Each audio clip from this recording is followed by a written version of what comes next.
it was in the early 2000s and after 2010, it feels like a different era for endgames. Yeah, no, definitely. I remember a great story, Tanya. It was our friend Stuart Conquest, an English grandmaster, who used to run the big Gibraltar competition. He was telling me about when he was a good player. I think he was a grandmaster, and he went over to Russia. I don't know, let's say in the 80s, 90s, to play a tournament. And it was in the days where you had adjournments going on. So I mentioned this adjournment thing that I had, where if you get to the 6 hour mark or so, you have a break, because computers weren't really around, so you couldn't cheat by putting the position on the computer. They got rid of this idea when computers got strong. So you adjourn, you write down a move, you go back to your room, have some dinner. About 4 hours later, you come back and play it out. And he had an adjournment that was due to start the next day.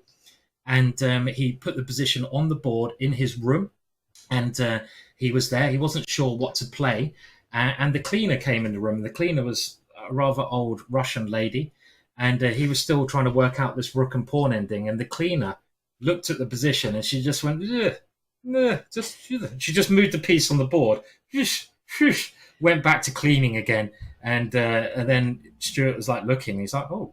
And then he went and sort of played another move, and she was like, just do this.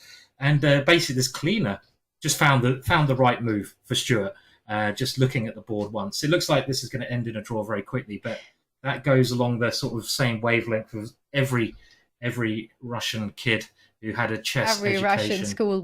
Every Russian schoolboy knows these endings. And, there's lots of stories like that around. Yeah.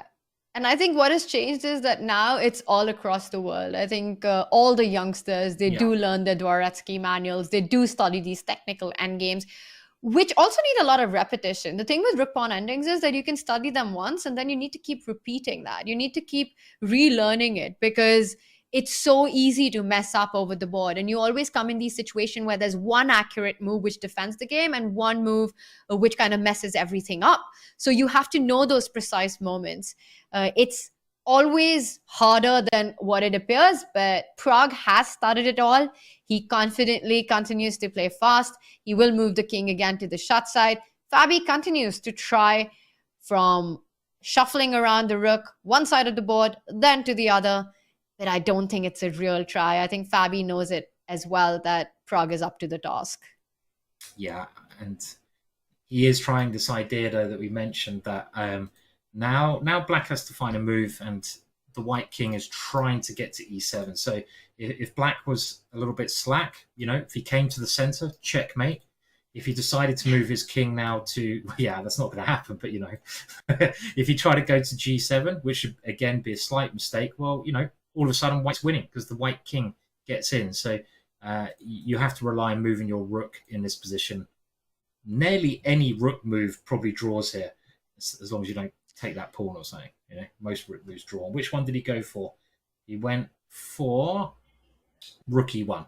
Just keeping... And I like that. Yeah. Keeping an eye on the e5 pawn. If White moves with the king to the d file, you can also step up with your king to f7, still keeping the e6 square under control. But I think we've had some moves after rook e1.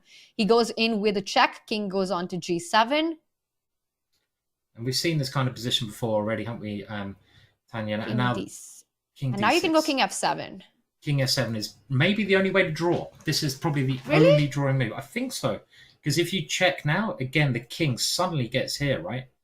And interesting. It's you get that advancement. You can create the bridge here. So probably this is why they're tricky, right? Because after playing for so long, you could easily make a mistake. But look at Pragg; he doesn't even think about it, right? He plays king f7 instantly, so quickly. King f7 played, and he comes back with the rook to f5. And now you can just wait with your rook on the e line. There's a trade, and this is a draw offer, because now Black's king is in the right square. We'll see a stalemate being played out in this one. Or maybe not. Or we might even see a king versus king endgame. Yeah. All the way to the bare bones of the position. And everyone should know this ending. If you don't know this ending, you have to, well, if you don't know this position, that's okay, but with the extra pawn, and they have agreed a draw there. Very impressed with Prag's play, Tanya, in that game, because he was Yeah. under some serious pressure throughout. He kept finding very resourceful ways to just to defend. Right, he was defending for most of the game, and he did it brilliantly under He pressure. did. And I want to highlight that idea of Rook A7 as the players analyze the very complex opening middle game that they got from the Italian. Yeah.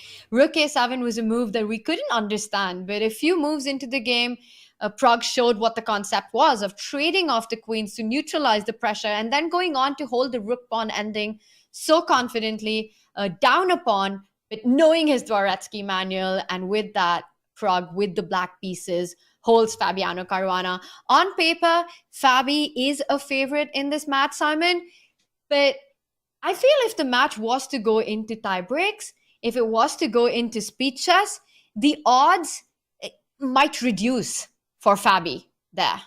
Yeah, I mean, Fabi's been playing brilliantly, and as you mentioned earlier on, Tanya, he's one of the only players, maybe the only player in the competition who hasn't lost a game, right? So yeah, he's not... Because Magnus lost to Vincent. He did. He lost that first game to Vincent, and the fact is, if you don't lose a game, you're always going to have a great chance, obviously.